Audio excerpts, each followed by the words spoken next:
They didn't come back because they miss you. They came back because peace got too quiet. You're not their closure, you're their reset button. So your avoidant came back after the discard? Whoopty Doo. Don't start clapping for a reunion when it's really just a rerun. You call it fate, they call it curiosity. You call it healing, they call it, let me see if the door is still open. Avoidants don't return because they've changed. They return because they're comfortable in the chaos you used to call love. And avoidant coming back is like an arsonist showing up to admire the ashes. They don't miss you. They miss the version of themselves you kept fixing.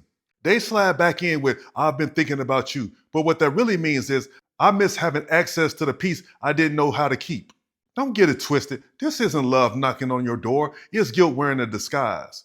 See, when avoidant's new audience gets tired of their performance, they circle back to the stage where the applause used to be the loudest. That's you. You ever notice how they always come back when you finally start breathing again? When your phone starts trembling in your hand? When your heart starts trusting silence again? That's when they show up, not because they miss your soul, but because your silence feels louder than their ego can handle. They don't want to rebuild, they want to revisit. They miss being missed. They crave the validation that says, you still want me, right? It's not reconciliation, it's recognizance. They're just checking to see if their supply still works. And the second you let them back in, they'll start acting like you came crawling. They'll breadcrumb you like forgiveness has an expiration date. They'll test how much you can take before you remember your worth again.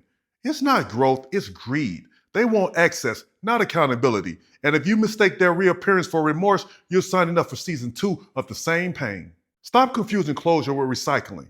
If this hit your gut, comment enough. Follow for more because peace is power, but closure, that's a trap. You're not crazy for wanting them to mean it this time, but love doesn't disappear and reappear depending on the weather. Avoidants don't change between heartbreaks, they just pause the performance. And when life humbles them, they'll go back looking for their last audience. They left when your loyalty was heavy. They'll return when their loneliness is heavier. So don't open the door for deja vu. You already know how this movie ends. You just keep hoping for a new soundtrack. Sometimes the real healing isn't getting them back, it's realizing you never needed their return to feel complete. If you're done being the return stop for the emotional unavailable, grab my ebook, Surviving Avoidant Attachment. It'll teach you how to detach, rebuild your self-trust, and stop letting their reappearance control your peace. Link is in the bio. Think about it.